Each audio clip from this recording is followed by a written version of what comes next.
Custody किसको दी जाए, उसमें सर्वप्रथम ये आती है कि किसमें ज्यादा मेच्योरिटी है, कौन बच्चों को ज्यादा ढंग से संभाल सकता है,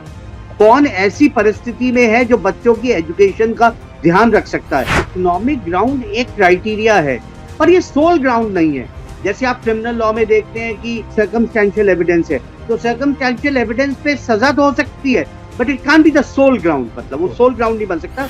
जिसको कोर्ट ने बहुत महत्वपूर्ण माना है। और ब्रिटिश जजमेंट से पेरेंटल एलिनिएशन सिंड्रोम, जिसको PAS कहा जाता है, जिसमें एक पेरेंट दूसरे पेरेंट के खिलाफ बच्चे को भड़काता है, उसके मन में विष घोलता है, जहर घोलता है, तो कोर्ट का संभावित ये भी एक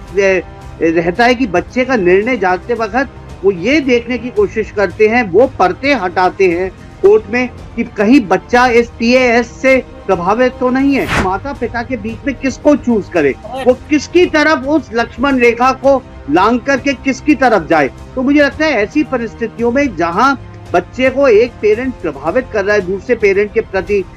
विष घोल रहा है, वहां पे कोर्ट की और भी जिम्मेवारी बढ़ जाती है। यदि विजिटेशन राइट महीने में 2 दिन है और आप 6 दिन तक बच्चे को लेकर के गायब हो गए, आपको ये था कि आप दिल्ली शहर में विजिटेशन राइट में without the permission of the court या without the permission of the other parent आप उसको शहर से बाहर नहीं लेके जाएंगे, तो आपको पता चला कि आप 15 दिन के लिए विदेश चले गए या मसूरी घूमने चले गए या शिमला घूमने चले गए। ऐसी सब परिस्थितियों में मुझे लगता है कि आपको संभवतः अपने आप बात करनी चाहिए, और अगर आपकी बात अपने आप नहीं सुलझ रही और दूसरा पेरेंट उन सारी कंडीशंस को जो फैमिली कोर्ट ने लगाई है विजिटेशन राइट्स में, उसका अगर उल्लंघन कर रहा है, अगर वायलेशन कर रहा है, तो आपको कोर्ट वापस जाना चाहिए। आपकी हजारों की संख्या में हमें लगातार कॉल आ रही है और इसी बीच एक बड़ा महत्वपूर्ण विषय आप लगातार हमसे उठा रहे हैं, वो है चाइल्ड कस्टडी का। हस्बैंड वाइफ के बीच किसी तरह का विवाद हो गया है, आपस में रह नहीं पा रहे, माइनर बच्चे हैं यानी कि नाबालिग बच्चे हैं, उनकी कस्टडी एक बड़ी समस्या हो गई है, पूरी कानूनी प्रोसेस है और माँ बाप उन बच्चों की कस्टडी पाने के लिए लगातार लड़ते हैं। तो जब लगातार लीगल रिपोर्टर को इसके कॉल आ रहे थे कि आप चाइल्ड कस्टडी पे बात करें, चाइल्ड कस्टडी पे हमें बताएं, तो उस पर हमने निर्णय लिया कि चाइल्ड कस्टडी पे आज ओवरऑल आपको समझाने की कोशिश करेंगे कि आपके हित के कानून क्या है, चाहे वो फादर हो चाहे मदर हो। हम किसी एक तरफा नहीं कानून बता रहे, हम आपको वो आज कानून बताने जा रहे हैं जो कानून सम्मत है, जो सुप्रीम कोर्ट के, हाई कोर्ट के रीसेंट जजमेंट क्या कहते हैं चाइल्ड कस्टडी को। नमस्कार, मेरा नाम है विप्लव अवस्थी, आप देखना शुरू कर चुके हैं लीगल रिपोर्टर, और आज चाइल्ड कस्टडी के विषय पर हमारे साथ जुड़ गए हैं एडवोकेट विकास गुप्ता सर। 4 दशक का एक बड़ा अनुभव है, हाई कोर्ट, सुप्रीम कोर्ट और निचली अदालतों में लगातार मैट्रिमोनियल के बड़े केसेस देखे। आप लगातार 482 का चर्चा करते थे, 226 की चर्चा करते थे, या चार्जशीट होने के बाद डिस्चार्ज पर उसके ये महारत हासिल है और लगातार 482 में क्वेश्चन हाई कोर्ट और सुप्रीम कोर्ट से करा रहे हैं। विकास सर, आपका बहुत बहुत स्वागत है लीगल रिपोर्टर में। चाइल्ड कस्टडी को लेके जैसा आपने सुना कि हमारे पास हजारों की संख्या में जो पीड़ित हैं उनके कॉल आ रहे हैं, नहीं समझ पा रहे हैं कि क्या करें। सबसे पहले तो मैं आपका चाहूंगा बहुत संक्षेप में इस कानून के बारे में हमारे दर्शकों को जरा ब्रीफ कर दें, जिससे कि वो समझ जाए कि आखिर एसेंस क्या है इस चाइल्ड कस्टडी का। सर देखिए विप्लव, अगर कायदे से देखा जाए तो 2 एक्ट में जाकर के ये कवर्ड होता है। एक है Hindu minority and guardianship act और दूसरा वार्ड्स एंड गार्डियनशिप एक्ट में। लेकिन संभवतः बात समय समय पर हमेशा ये चर्चा उठी कि ऐसी कोई क्लियर गाइडलाइन, कोई ऐसा कानून या ऐसा सेक्शन नहीं है जो ये कहता हो कि कस्टडी चाइल्ड की किसी एक माता को दी जाए या पिता को दी जाए। सर्वप्रथम इन दोनों कानूनों के पीछे एसेंस ये है कि वेलफेयर ऑफ द चाइल्ड वो पैरामाउंट इंपॉर्टेंस है। तो अब वेलफेयर ऑफ द चाइल्ड की कस्टडी को ध्यान में रखते हुए कस्टडी किसको दी जाए, माता को दी जाए, पिता को दी जाए, तो विभिन्न अलग अलग जजमेंट्स के सहारे से कुछ गाइडलाइंस आई, लेकिन वो भी पूर्णतः ये बात को नहीं स्थापित कर पाए कि कौन सी ऐसी क्लियर गाइडलाइन, कौन सा ऐसा क्लियर कानून है जिसके तहत गार्डियनशिप या उस बच्चे की कस्टडी जहां पे मैट्रिमोनियल डिस्प्यूट्स है माता पिता अलग हैं, माता पिता अलग होना चाहते हैं, वो माइनर चाइल्ड की कस्टडी किसको दी जाए। तो ये संभवतः आज की तारीख में भी, जबकि कानून काफी पिछले 50-60 साल से हैं, लेकिन आज भी काफी इसमें ग्रे एरिया है, और संभवतः इसी बात को लेकर के काफी चर्चा रहती है कि घूम फिर करके बात आ जाती है वेलफेयर ऑफ द चाइल्ड की। अब वो वेलफेयर ऑफ द चाइल्ड कैसे होता है, वो अलग अलग जजमेंट्स में अलग अलग रूप से बताया गया है। ठीक है, ठीक है, ठीक है विकास गुप्ता सर, मैं सबसे पहले शुरुआत करूंगा कि एक पीड़ित है, चाहे हस्बैंड है चाहे वाइफ है, अब दोनों के बीच एक जो मैट्रिमोनियल रिलेशन है वो बहुत खराब हो चुके हैं, इस दशा में पहुंच चुके हैं कि दोनों को डिवोर्स चाहिए और दोनों अलग हो जाना चाहते हैं। अब माइनर बच्चे हैं, और ये जैसा कि आपको शुरुआती दौर में हमने कहा कि ये एक्ट दोनों जो ये कानून है वो माइनर पे ही लागू होते हैं, तो इनकी कस्टडी, माइनर बच्चों की कस्टडी के लिए जब आप जाते हैं तो जैसा अभी विकास गुप्ता सर ने कहा कि welfare of the child is Paramount, और ये न केवल कानून है बल्कि सुप्रीम कोर्ट के तमाम जजमेंट है। अब जहां ये वेलफेयर शब्द आ जाता है, वेलफेयर ऑफ द चाइल्ड, इसके तो बहुत निश्चित रूप से बहुआयामी उसके अर्थ है। लेकिन विकास सर, एक पिता या माता की कस्टडी में देने के लिए क्या वो प्रमुख कंटेंट है, वो इंग्रेडिएंट है, माफ कीजिएगा कंटेंट में गलत बोल गया, इंग्रेडिएंट है जिनके आधार पर दोनों में से किसी को माइनर की कस्टडी मिल सकती है, वो हमारे दर्शकों को आप बता। संभवतः विप्लव, अगर आप ये देखेंगे कि इसमें काफी सारे पैरामीटर्स आते हैं। वेलफेयर ऑफ द चाइल्ड के बाद पैरामीटर्स हैं कि अगर लड़की की कस्टडी है तो गर्ल चाइल्ड की कस्टडी संभवतः माता को ही दी जाती है, क्योंकि लड़की का कोर्ट को यह भी ध्यान होता है कि वो उनके विवेक के बाद वो ये सोचते हैं कि लड़की कल को प्यूबर्टी में आती है या उसको बड़ा होना है, तो वो संभवतः वो सारे डिस्कशंस अपनी माँ से कर सकती है बनस्पत अपने पिता से। जो और महत्वपूर्ण बातें सामने आती हैं कि कस्टडी किसको दी जाए, उसमें सर्वप्रथम ये आती है कि किसमें ज्यादा मेच्योरिटी है, कौन बच्चों को ज्यादा ढंग से संभाल सकता है, कौन ऐसी परिस्थिति में है जो बच्चों की एजुकेशन का ध्यान रख सकता है। आप किसी गांव कस्बे में है या किसी शहर में है जहां पे आप बच्चे को अच्छी शिक्षा मुहैया करा सकते हैं, ये भी एक बहुत महत्वपूर्ण बात है। लेकिन जबकि ये सिर्फ ये सोल बेसिस नहीं हो सकता कि फाइनेंशियल इंटेग्रिटी, फाइनेंशियली सपोर्ट कौन बच्चे को ज्यादा कर सकता है, कौन मुहैया करा सकता है, ये भी एक बहुत ये बड़ा आपने इंपॉर्टेंट प्रश्न, मैं आपको स्पेसिफिक चूंकि प्रश्न में ले जा रहा हूं। सर ने जो आपको बात कही वो था कि सोशो इकोनॉमी क्या है, उसका एजुकेशन आप कैसे देखेंगे, उसका वेलफेयर कैसे करेंगे, उसका लालन पालन कैसे करेंगे, वगैरह वगैरह सब है। लेकिन एक बात कही जाती है जनरल, कि आप अगर आर्थिक रूप से समृद्ध हैं तो बच्चा उसके पास, क्योंकि हम ही तो पाल सकते हैं, हम ही तो बढ़िया स्कूलों में फीस दे सकते हैं, इसलिए बच्चा मुझे मिलना चाहिए। तो जो सोल ग्राउंड माना जाता है जनरल, कि अगर हमारे पास पैसा है या मैं ज्यादा तनख्वाह कमाता हूं या मेरे हाथ में प्रॉपर्टी है इसलिए ये बच्चा मुझे मिले, उसको थोड़ा सा आप और ज्यादा विस्तृत बताएंगे तो ज्यादा बेहतर रहेगा सर। इकोनॉमिक कंडीशन बहुत इंपॉर्टेंट चीज तो है, लेकिन ये एक सोल ग्राउंड नहीं बन सकता। बाकी जैसे मैंने आपको कहा विप्लव की मेच्योरिटी ऑफ द पेरेंट, कि कौन पेरेंट ज्यादा मेच्योर है, कौन बच्चे को ज्यादा समझ सकता है, बच्चा किसकी तरफ ज्यादा आकर्षित है, माता की प्रति या पिता की प्रति, क्योंकि कोर्ट बहुत ऐसे इंस्टेंसेस होते हैं और आवश्यक भी है कि कोर्ट जहां बच्चा समझ सकता है वहां पे कोर्ट बच्चे को बुलाता है और उससे भी उसकी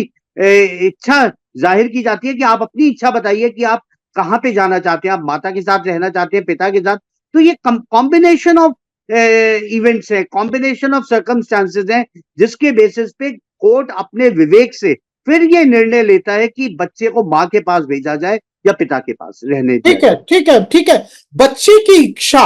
उसका प्रेफरेंस कितना कानून में, मतलब इस पूरी चाइल्ड कस्टडी लॉ में कितना प्रिवेल करता है, या आप एक इंग्रेडिएंट है या बहुत प्रभावी इंग्रेडिएंट है, वो थोड़ा सा बताओ। मतलब बहुत अच्छा सवाल आपने किया। कई बार आपने देखा होगा कि जब गृहस्थियां टूटती हैं, बिखरती हैं, तो उसमें बहुत अपवाद भी बहुत होता है, बहुत जहर भी घोला जाता है, और ये जहर सिर्फ हस्बैंड वाइफ तक ही सीमित नहीं रहता, ये बच्चों तक पर्क्युलेट चला जाता है, फैमिलीज में चला जाता है, रिलेटिव्स में चला जाता है। और आपने देखा होगा कि झूठी एफआईआर आ रही होती हैं, आर्ग्यूमेंट्स, काउंटर आर्ग्यूमेंट्स आ रहे होते हैं, और ऐसी सारी परिस्थितियों में कोई ना कोई पेरेंट जिसके पास बच्चा रह रहा होता है या जो प्रभावित करने की स्थिति में होता है, डोमिनेटिंग पोजीशन में होता है, वो बच्चे को दूसरे पेरेंट के प्रति दुर्व्यवहार और बुरी अनागल चीजों को बताता है, जिसको कोर्ट ने बहुत महत्वपूर्ण माना है। और ब्रिटिश जजमेंट से पेरेंटल एलिनिएशन सिंड्रोम, जिसको एक पीएएस कहा जाता है, जिसमें एक पेरेंट दूसरे पेरेंट के खिलाफ बच्चे को भड़काता है, उसके मन में विष घोलता है, जहर घोलता है। तो कोर्ट का संभावित ये भी एक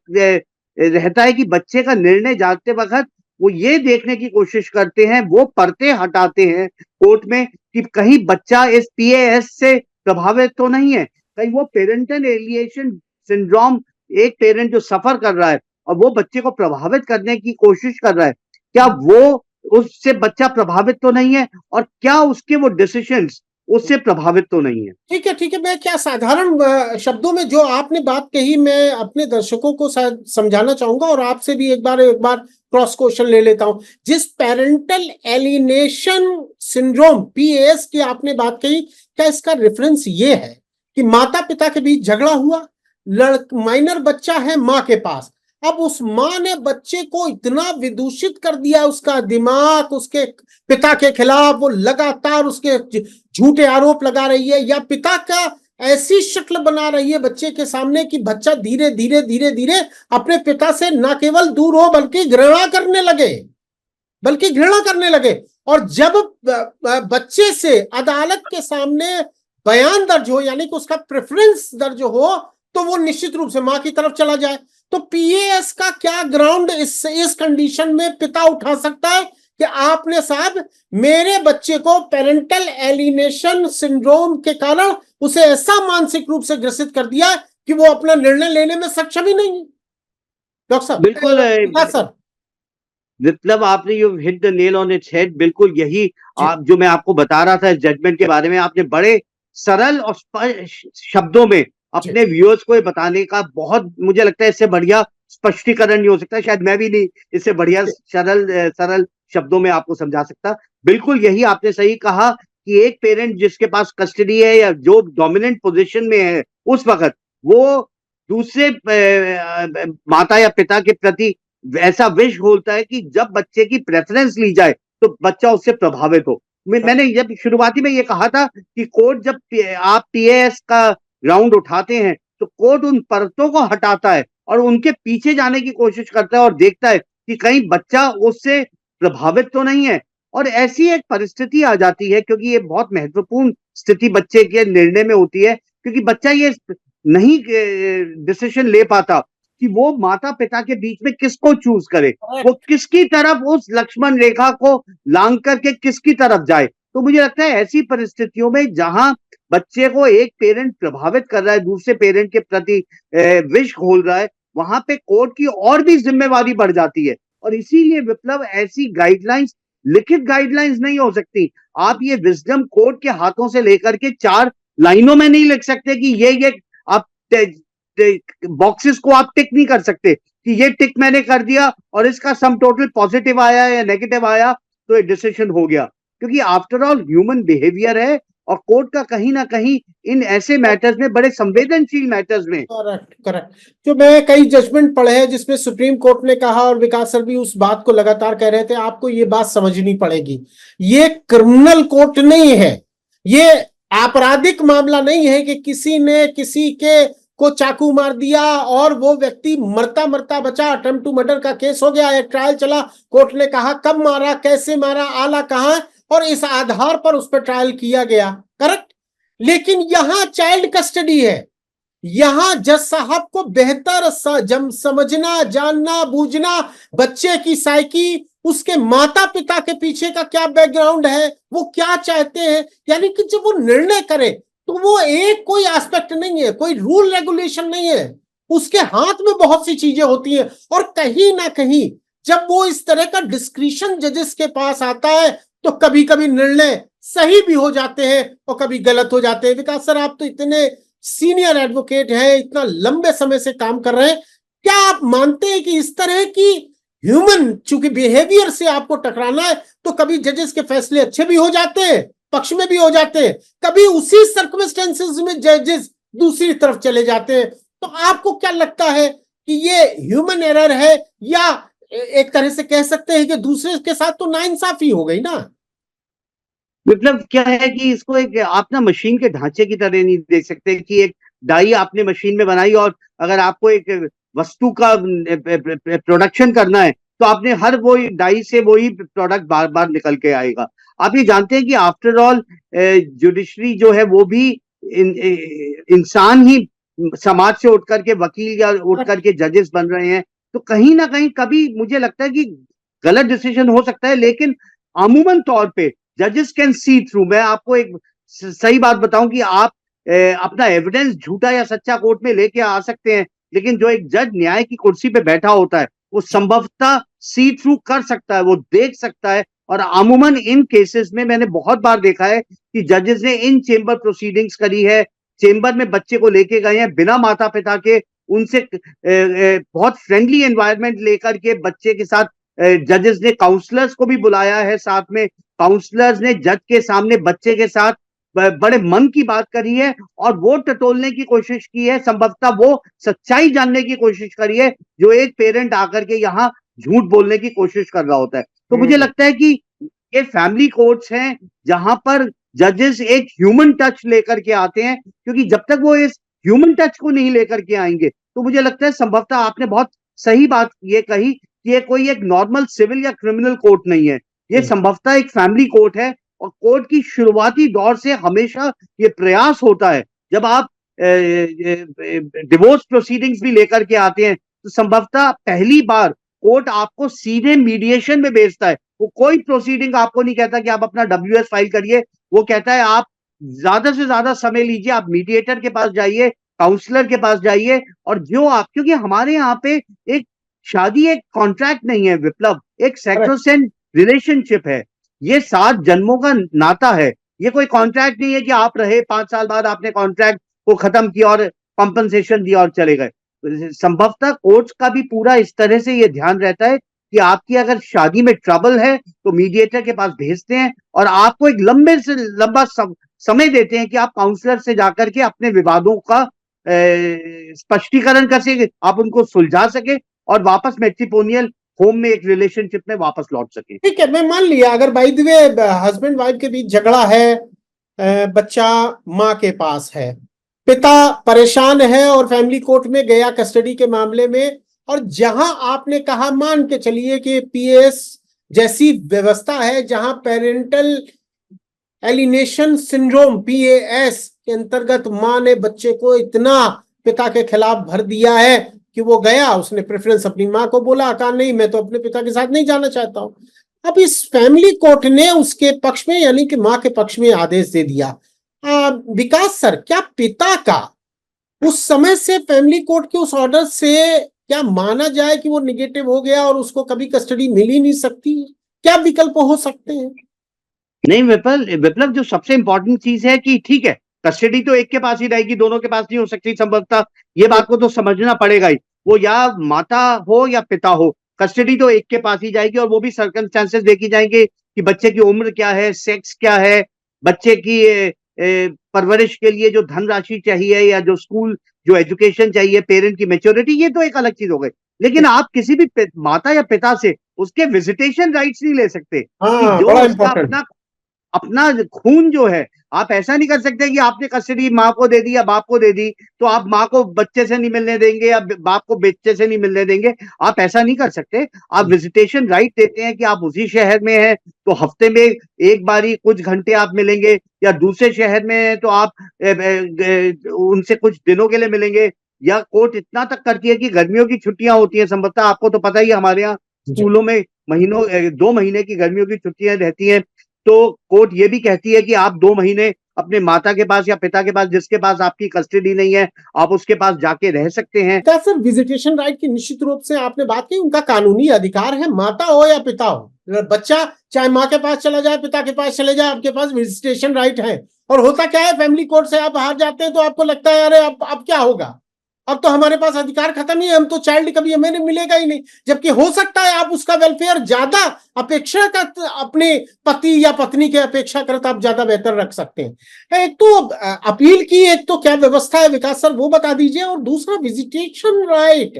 ये बड़ा इंपॉर्टेंट है क्योंकि वायलेशन सबसे ज्यादा विजिटेशन राइट के दौरान होते हैं। जो हमें कॉल आती है वो कहते हैं साहब कोर्ट ने ऑर्डर कुछ किया है, करिए कुछ रहे हैं, 2 दिन का ऑर्डर किया है 6 दिन रख रहे हैं, 6 दिन का ऑर्डर किया था 8 दिन लेके बाहर कहीं चले गए, फिर आप कोर्ट दौड़ रहे हैं। तो ये एक अलग तरह की व्यवस्था है कि विजिटेशन राइट तो माता या पिता को मिल गया, लेकिन अगर वो वायलेशन उसका कर रहा है, उल्लंघन कर रहा है, तो ये दूसरे पक्ष के लिए एक बड़ी समस्या की बात है। विकास सर। विप्लव, आपके सवाल 2 पार्ट्स में हैं। मैं पहले पार्ट का जवाब देता हूं कि अगर कोई भी ऑर्डर फैमिली कोर्ट से होता है तो उसकी अपील हाई कोर्ट में लाई करती है, और अगर हाई कोर्ट से भी आपको रिलीफ नहीं मिलता या कोई बात होती है तो आपके पास सुप्रीम कोर्ट जाने का भी आपके पास संभावित रास्ता बचता है एसएलपी में। तो ये तो बात हुई अपील की। अब दूसरी बात हम लेकर के आते हैं कि अगर एक पेरेंट को कस्टडी मिली है तो दूसरे पेरेंट के साथ विजिटेशन राइट्स तो रहेंगे, और कोर्ट विजिटेशन राइट की अलग अलग कंडीशंस बताता है कि कितने दिन महीने में आप साथ रह सकते हैं। अगर अलग शहर में है तो क्या गर्मियों की छुट्टियों के 60 दिन में से 30 दिन आप रह सकते हैं। संभवतः आपकी बर्थडे है या वीकेंड्स है तो उस दिन पे आप दूसरे पेरेंट के पास, जिसके पास कस्टडी नहीं है, उसके पास जा सकते हैं। और एक आपने बहुत महत्वपूर्ण सवाल उठाया और जिसके लिए क्लाइंट्स बहुत ज्यादा वापस आते हैं कि जी विजिटेशन राइट महीने में 2 दिन है और आप 6 दिन तक बच्चे को लेकर के गायब हो गए। आपको ये था कि आप दिल्ली शहर में विजिटेशन राइट में without the permission of the court या without the permission of the other parent आप उसको शहर से बाहर नहीं लेके जाएंगे। तो आपको पता चला कि आप 15 दिन के लिए विदेश चले गए या मसूरी घूमने चले गए या शिमला घूमने चले गए। ऐसी सब परिस्थितियों में मुझे लगता है कि आपको संभवतः अपने आप बात करनी चाहिए, और अगर आपकी बात अपने आप नहीं सुलझ रही और दूसरा पेरेंट उन सारी कंडीशंस को जो फैमिली कोर्ट ने लगाई है विजिटेशन राइट्स में, उसका अगर उल्लंघन कर रहा है, अगर वायलेशन कर रहा है, तो आपको कोर्ट वापस जाना चाहिए। और जो विजिटेशन राइट सामने वाली पार्टी को मिले हैं संभवतः उनमें या तो मॉडिफिकेशन होंगी या कुछ वो कैंसिल भी कोर्ट करेगा। अगर वो देखेगा कि सामने वाला पेरेंट रिपीटेड ऑफेंडर है। कई बार देखिए विप्लव, वही मैंने आपको बताया कि ह्यूमन टच होता है, एक आध बार वायलेशन हो जाता है, 1 दिन का हुआ, 2 दिन का हुआ, कोर्ट भी समझता है कि कहीं आप दूर गए और रात को वापस नहीं आ पाए। कोर्ट संभावित ये समझता है कि ये ह्यूमन पॉइंट्स हैं जहां पे 1 दिन का 2 दिन का हुआ। लेकिन अगर कोई रिपीटेड ऑफेंडर होता है पेरेंट, और स्पेशली फादर्स जो होते हैं, जो सोचते हैं कि शायद अब माँ के पास है और मैं अब अपना एक्सरसाइज करूं ज्यूरिसडिक्शन को, और वो रिपीटेड ऑफेंडर होते हैं, मुझे लगता है कोर्ट वहां पे मॉडिफिकेशन या उनमें बदलाव भी लेकर के आ सकती है विजिटेशन राइट की कंडीशंस में। ठीक है, ये आपने बेहतर बात कही। और आप अगर एक बात समझ लीजिए कि अगर लगातार आप बार बार इस विजिटेशन राइट का जो कोर्ट का डायरेक्शन है उसका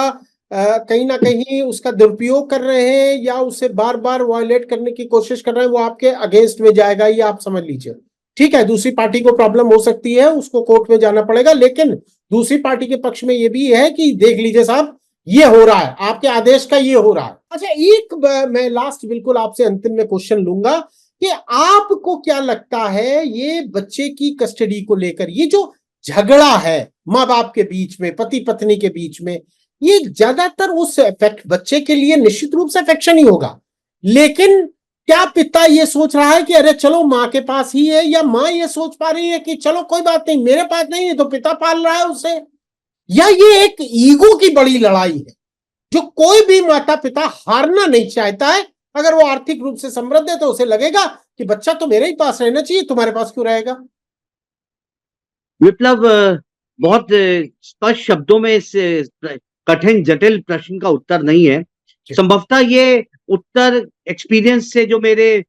पर्सनल अनुभव रहे हैं जीवन के और प्रैक्टिस के एरिया में जो रहे हैं, मैं उससे ये जवाब देना चाहूंगा